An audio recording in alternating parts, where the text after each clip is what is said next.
اللہم صلی علی محمد وعلی آلہ وصحبہ وسلم۔ بسم اللہ الرحمن الرحیم۔ اللہ تبارک و تعالیٰ کے پاکیزہ نام سے آغاز کرتے ہیں جو بہت مہربان نہایت رحم والا ہے۔ درس بخاری کا سلسلہ جاری و ساری ہے۔ حدیث نمبر 1635 سے آج انشاءاللہ آغاز ہوگا۔ حضرت ابن عباس رضی اللہ تعالی عنہما بیان کرتے ہیں کہ رسول اللہ صلی اللہ علیہ وسلم پانی کی سبیل پر تشریف لائے۔ آپ نے پانی مانگا تو حضرت عباس رضی اللہ تعالی عنہ نے کہا کہ اے فضل، اپنی امی کے پاس جاؤ اور رسول اللہ صلی اللہ علیہ وسلم کے لیے ان کے پاس سے پانی لاؤ۔ رسول اللہ صلی اللہ علیہ وسلم نے ارشاد فرمایا کہ مجھے اسی سے پانی پلائیں۔ حضرت عباس نے عرض کیا رسول اللہ صلی اللہ علیہ وسلم، لوگ اس پانی میں اپنا ہاتھ ڈال رہے ہیں۔ تو آپ نے ارشاد فرمایا کہ مجھے اسی میں سے پلاؤ۔ آپ نے اس سبیل سے پانی پیا، پھر آپ زمزم پر تشریف لائے۔ وہاں لوگ کنویں سے پانی کھینچ کر نکال رہے تھے۔ آپ نے فرمایا کہ تم یہ عمل کرتے رہو، تم نیک عمل کر رہے ہو۔ پھر فرمایا اگر مجھے یہ خطرہ نہ ہوتا کہ تم مغلوب ہو جاؤ گے تو میں اونٹ سے اترتا اور اپنے کندھے پر رسی رکھ کر پانی کھینچتا۔ آپ نے اپنے کندھے کی طرف اشارہ کیا۔ تو یہ دیکھیں ایک جذبہ ہے جو ہمارے نبی کریم صلی اللہ علیہ وسلم صحابہ کرام میں اور آنے والی نسلوں میں منتقل فرما رہے ہیں کہ حضرت عباس رضی اللہ تعالیٰ عنہ نے پانی کی ایک سبیل سے بنائی ہوئی تھی، اس میں پانی رکھا ہوا تھا، لیکن برتن ایسا تھا کہ اس میں بعض لوگوں نے ہاتھ ڈال کے جیسے نکالتے ہیں پانی تو ہاتھ ڈل چکا تھا، تو وہ پسند نہیں کر رہے تھے کہ لوگوں کے ہاتھ کا پانی نبی کریم صلی اللہ علیہ وسلم کو دوں۔ تو ایک تو میرے آقا صلی اللہ علیہ وسلم نے انتہائی عاجزی اور انکساری کا ثبوت دیا، کیونکہ اگر کوئی ذرا بھی تکبر ہوتا، بڑاپن ہوتا اور سرکار اپنے آپ کو کوئی معاذ اللہ اونچے مقام پر تصور فرماتے، یعنی تکبراً، ویسے تو میرے آقا اونچے مقام پر ہی ہیں اور تحدیث نعمت کے طور پہ آپ نے اس کا اظہار بھی فرمایا، جیسے آپ فرماتے تھے انا سید الاولین والآخرین ولا فخر، میں پہلے والوں کا بھی سردار ہوں، بعد والوں کا بھی سردار ہوں، لیکن مجھے اس پہ فخر نہیں ہے۔ یہ کتنی پیاری بات ہے کہ تکبراً ایسا نہیں فرما رہے۔ تو اگر کوئی متکبر شخص ہوتا ہے تو وہ مطلب یہ کہ اپنے سے جو نیچے والے لوگ ہیں ان کے ساتھ کھانا پینا پسند نہیں کرتا۔ تو ایک تو میرے آقا صلی اللہ علیہ وسلم نے عاجزی کا اظہار فرمایا، دوسرا یہ مسئلہ بیان کرنا مقصود ہے یا اس کی طرف اشارہ کرنا مقصود ہے کہ اگر مومن کا ہاتھ پاک ہو اور وہ پانی میں لگ جائے تو اس سے کوئی ایسا نہیں ہوتا کہ پانی ناپاک ہو جاتا ہے، بلکہ اس سے پانی پیا جا سکتا ہے۔ پھر میرے آقا آب زمزم کے پاس تشریف لائے، وہاں لوگ پانی کھینچ کر نکال رہے تھے، تو گویا کہ اپنے لیے بھی اور پھر دوسروں کے لیے بھی نکال رہے تھے۔ تو میرے آقا صلی اللہ علیہ وسلم نے ارشاد فرمایا کہ اگر مجھے یہ خطرہ نہ ہوتا کہ تم مغلوب ہو جاؤ گے تو میں اونٹ سے اترتا اور کندھے پر رسی رکھ کر پانی کھینچتا۔ مغلوب ہو جانے کا مطلب کیا ہے کہ جب سرکار خود کھینچتے تو یہ سنت بن جاتی، اور پھر جتنے بھی لوگ بعد میں آتے ان کے لیے سنت قرار پاتا کہ آپ ڈول نکالیں، کھینچیں، اور اس میں پھر بہت سارے لوگ ناکام رہتے، کمزور لوگ نہیں کر سکتے تھے، بوڑھے، عورتیں، بچے اس سنت کو پورا نہ کر سکتے، یعنی مغلوب ہو جاتے، پانی ان کا یا وزن ان پہ غالب آ جاتا۔ تو اس لیے سرکار نے فرمایا کہ اگر تمہارے مغلوب ہونے کا خوف نہ ہوتا تو میں خود یہ سنت قائم کرتا کہ اپنے کندھے پر رسی رکھ کر ڈول کو کھینچتا اور لوگوں کو پانی پلاتا۔ یہ کتنا پیارا جذبہ ہے، دیکھیں کہ ایک قوم کے رہنما، ایک قوم کے لیڈر اپنے آپ کو اس طرح پیش کرنے کی خواہش کا اظہار کر رہے ہیں جیسے ایک قوم کا خادم ہوتا ہے، وہ اپنے قوم کی خدمت کرتا ہے۔ تو گویا کہ نبی کریم صلی اللہ علیہ وسلم نے اشارہ فرمایا اگر آپ حاکم ہیں، اگر آپ عالم ہیں، اگر آپ لیڈر ہیں، اگر آپ قوم کے مرشد ہیں، رہنما ہیں، تو اس کا مطلب یہ نہیں ہے کہ انسان اس قسم کے کاموں کو کرنا اپنی شان کے خلاف سمجھے اور یہ خدمتیں سپرد کر دے اپنے نوکروں کے اور خود اپنے ہاتھ سے کرنے کو بہت بڑی بے عزتی تصور کرے۔ یہ نہیں ہے۔ ہمارے آقا نے خود ایسی سنتیں قائم کر کے قیامت تک کے حکماء کو یا ہر اس شخص کو کہ جس کے ماتحت کچھ لوگ ہوتے ہیں انہیں عاجزی کا درس دیا ہے۔ ہمیں اس کو اختیار کرنا چاہیے۔ اور اسی طرح میرے آقا صلی اللہ علیہ وسلم نے ارشاد فرمایا اگر تمہارے مغلوب ہونے کا خوف نہ ہوتا، اس کا مطلب یہ ہے کہ ایک رہنما کا، ایک لیڈر کا یہ کام بھی ہے کہ اپنے ماتحت لوگوں کی تکلیف کا لحاظ رکھے۔ اب ایک طرف اگر سنت قائم کر دیتے سرکار، اس کی ادائیگی کا ثواب ملتا، لیکن بہت سارے لوگوں کے لیے یہ چیز باعث سے تکلیف بھی بن سکتی تھی۔ اسی لیے دیکھیں مسواک کے بارے میں سرکار نے فرمایا اگر مجھے اپنی امت پر مشقت کا خوف نہ ہوتا تو میں ان پر مسواک کو فرض کر دیتا۔ اسی طرح میرے آقا صلی اللہ علیہ وسلم فرماتے ہیں کہ اگر مجھے اپنی امت کی تکلیف اور اذیت کا خوف نہ ہوتا تو میں عشاء کی نماز کو آدھی رات تک مؤخر کر دیتا، یعنی آدھی رات کے اندر جا کے پڑھتا، لیکن امت کی تکلیف کی وجہ سے سرکار نے ایسا نہیں کیا۔ تو ہر رہنما، ہر لیڈر، ہر پیر، ہر استاد اسے کوشش کرنی چاہیے کہ اپنے جو اسٹوڈنٹس ہیں، اپنے مرید ہیں، اپنے ماتحت ہیں، ان کو ایسی خدمات نہ دیں جس سے بیچارے تکلیف میں مبتلا ہو جائیں۔ میرے آقا صلی اللہ علیہ وسلم کی ایک حدیث پہلے گزر چکی ہے، کتاب العلم میں یہ گزری ہے یا کتاب الایمان میں تھی۔ میرے آقا نے حضرت ابو ذر غفاری رضی اللہ تعالیٰ عنہ سے فرمایا کہ اپنے خدام کو، اپنے خادموں سے ہلکا کام لو، اور کبھی انہیں سخت کام اگر دیتے ہو، محنت والا کام دیتے ہو تو اس کام میں ان کی امداد کرو۔ تو اس چیز کو ہمیں سمجھنا چاہیے کہ ہم اپنے لیے بعض اوقات بہت ہلکا کام پسند کرتے ہیں، لیکن بیچارے نوکر یا خادم ہوتا اس کو اتنا سخت کام اس سے لیتے ہیں، کچھ انتہا نہیں۔ اس سے ہمارے وہ حضرات بھی درس حاصل کریں کہ جو ڈیوٹیاں زیادہ لے لیتے ہیں اور اوور ٹائم نہیں دیتے ہیں۔ 8 گھنٹے کی ڈیوٹی ہے تو 12 گھنٹے ڈیوٹیاں لی جاتی ہیں، لیکن اوور ٹائم نہیں دیا جاتا، اور ان کارکنوں کی، ان نوکروں کی مجبوریوں سے فائدہ اٹھایا جاتا ہے۔ ایسے ہی جو چھوٹی چھوٹی صنعتیں لگا کر بیٹھے ہوئے ہیں اور وہ کام دیتے ہیں اس طرح کے غریب کاریگروں کو کہ بھئی یہ مثلا یہ بادام صاف کر کے دینے ہیں، چلغوزے چھیل کر دینے ہیں، یا یہ چیزیں بھرنی ہیں تھیلی میں، یا تھیلیاں بنانی ہوتی ہیں کاغذ کی۔ آپ اس کی اجرت سنیں تو آپ کو حیرت ہوگی، سر پکڑ کے بیٹھ جائے گا آدمی کہ سارا دن اگر بیچارے لگ کر وہ بناتے ہیں تو شام کو 20 روپے یا 25 روپے مزدوری۔ حیرت ہوتی ہے کہ اتنی زیادہ محنت کے اتنی کم اجرت۔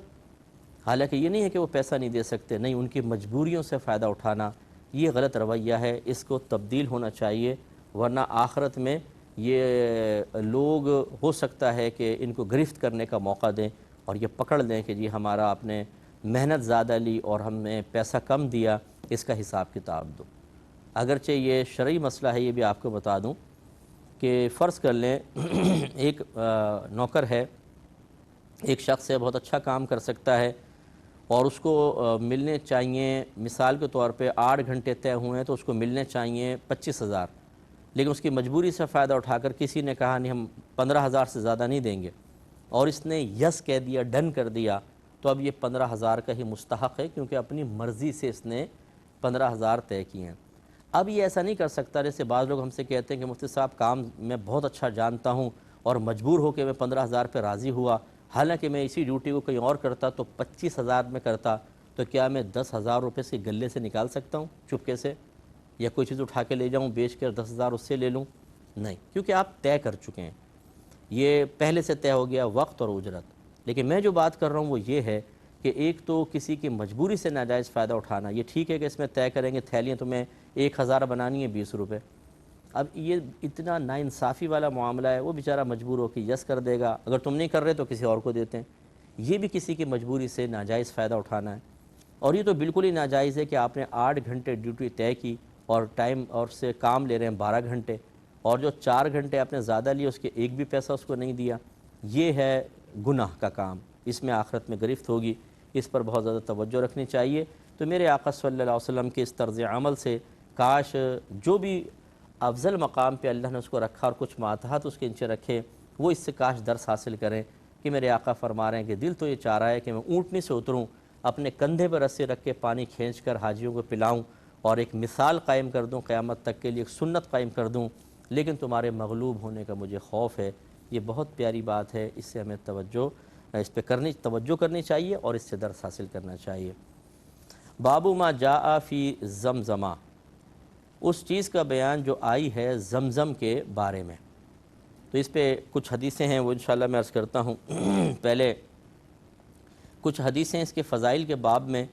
مختلف کتابوں میں لکھی ہیں، تو میں انشاءاللہ آپ کی خدمت میں ذکر کرتا ہوں۔ یہ المعجم الکبیر میں حدیث نمبر 11,167 ہے۔ اسی طریقے سے اور مجمع الزوائد میں بھی حدیث نقل ہے کہ حضرت ابن عباس رضی اللہ تعالی عنہما بیان کرتے ہیں کہ رسول اللہ صلی اللہ علیہ وسلم نے فرمایا روئے زمین پر سب سے افضل پانی زمزم کا پانی ہے، اس میں طعام کا ذائقہ ہے، یعنی کھانے کا سا ذائقہ ہے، اور پانی کی بیماری کی شفا ہے۔ اور روئے زمین پر سب سے بدترین پانی وہ ہے جو وادی برہوت کا پانی ہے، جو حضرموت کے گنبد میں ہے، یعنی ایک علاقہ ہے حضرموت، اس کا ایک گنبد ہے، اس میں ایک وادی برہوت ہے، وہاں سے جو پانی نکلتا ہے وہ بیماری کا پانی ہے، اور اس میں مضر بیکٹیریاز جیسے جرثومے وغیرہ ہوتے ہیں تو سرکار اس کو منع فرما رہے ہیں، اور زمزم کو روئے زمین پر سب سے افضل پانی قرار دے رہے ہیں۔ اور اس کی دو خصلتیں آپ نے بیان فرمائیں، ایک یہ کہ اس میں کھانے کا ذائقہ ہے، یعنی مطلب یہ ہے کہ جب اس کو پی لیتے ہیں تو بھوک بھی ختم کر دیتا ہے۔ اور یہ حقیقت ہے کہ اگر آپ مکۃ المکرمہ جائیں، ہم تو خیر باز نہیں آتے، ہم سے مراد لوگ جو ہیں باز نہیں آتے، وہ کھا رہے ہیں، خوب پیٹ بھر رہے ہیں، مرغیاں کھا رہے ہیں، شاورما کھا رہے ہیں، فلاں چیز کھا رہے ہیں، فلاں چیز کھا رہے ہیں، کیونکہ ہمارے نفس کی خواہش ہوتی ہے کہ کچھ معدے میں پہنچے ٹھوس چیز۔ ورنہ اگر اس آب زمزم کے پانی پر، آب زمزم پر ہی بھروسہ کرے آدمی، اکتفا کرے اور کچھ بھی نہ کھائے تو ذوف پیدا نہیں ہوتا۔ یہ ایسا پانی ہے کہ جو طاقت بھی فراہم کرتا ہے، یعنی کھانے کی طاقت بھی دیتا ہے، اور پانی کا فائدہ بھی یعنی سیرابی دیتا ہے۔ دوسرا سرکار نے فرمایا اس میں بیماری سے شفا ہے، تو جو بھی بیماری ہو، کوئی ایسی بھی بیماری ہو، آپ کو دل کی بیماری ہے، بلڈ پریشر ہے، شوگر ہے، کچھ بھی ہو، کامل یقین درکار ہے، آپ کے نبی نے فرمایا اس پانی کو پیا جائے اللہ تعالیٰ اس کو شفا عطا فرمائے گا۔ مسند البزار میں یہ روایت ہے، مجمع الزوائد میں بھی ہے، حضرت ابو ذر غفاری رضی اللہ تعالیٰ عنہ بیان کرتے ہیں کہ رسول اللہ صلی اللہ علیہ وسلم نے فرمایا زمزم میں طعام کا ذائقہ ہے اور بیماری کی شفا ہے۔ سنن دارقطنی میں یہ روایت نقل ہے، اور مستدرک میں بھی اس کو نقل کیا گیا۔ حضرت ابن عباس رضی اللہ تعالی عنہما بیان کرتے ہیں کہ رسول اللہ صلی اللہ علیہ وسلم نے فرمایا جو زمزم کا پانی پیے گا اللہ تعالیٰ اس کو شفا دیتا ہے، اور اگر تم زمزم کا پانی پیو تو اللہ تعالیٰ تمہیں شفا دے گا، اور اگر تم نے زمزم کا پانی پیا تو وہ تمہیں سیر کر دے گا، یعنی تمہارے پیٹ کو بھر دے گا، اور اگر تم نے زمزم کا پانی پیا کہ تمہاری پیاس بجھ جائے، یعنی خوب اچھی طرح پی لیا تو اللہ تعالیٰ تمہاری پیاس بجھا دے گا۔ یہ حضرت جبریل کا کھودا ہوا ہے اور حضرت اسماعیل علیہ السلام کا مشروب ہے۔ تو یہ مختلف فضائل سرکار نے بیان فرمائے۔ ایک روایت اور لے لیتے ہیں، حضرت شعب الایمان کی روایت ہے۔ سوید بن سعید رضی اللہ تعالیٰ عنہ بیان کرتے ہیں کہ میں نے حضرت عبداللہ بن مبارک کو مکے میں دیکھا، وہ زمزم کے پانی پر آئے اور اس سے پانی پیا، پھر کعبہ کی طرف منہ کر کے کہا کہ حضرت جابر رضی اللہ تعالیٰ عنہ نے بیان کیا ہے کہ رسول اللہ صلی اللہ علیہ وسلم نے فرمایا کہ زمزم کا پانی ہر اس مقصد کے لیے مفید ہے جس کے لیے اسے پیا جائے، اور آدمی یہ نیت کرے کہ میں اس کو قیامت کے دن کے پیاس کے لیے پیتا ہوں۔ پھر نبی کریم صلی اللہ علیہ وسلم نے زمزم کا پانی پیا ہے۔ تو یہ یاد رکھیں، یہ حدیث بڑی مطلب بہترین حدیث ہے، ہر حدیث بہترین ہے لیکن اس اعتبار سے حوالے سے کہ سرکار نے فرمایا کہ آب زمزم کو جس مقصد کے لیے پیا جائے گا اللہ تعالیٰ اس مقصد کو پورا کر دے گا۔ اس لیے جب بھی آپ زمزم پئیں تو نیتیں اپنی اچھی اچھی کرتے رہا کریں۔ مثلا کسی کی قوت حافظہ کمزور ہے تو وہ یوں نیت کرے کہ میں اپنی قوت حافظہ اچھی کرنے کے لیے آب زمزم پی رہا ہوں، میں اپنی بیماریاں دور کرنے کے لیے پی رہا ہوں، میدان محشر میں مجھے پیاس نہ لگے اس لیے پی رہا ہوں، اللہ تعالیٰ مجھے میرے فہم کو اچھا کر دے اس لیے پی رہا ہوں۔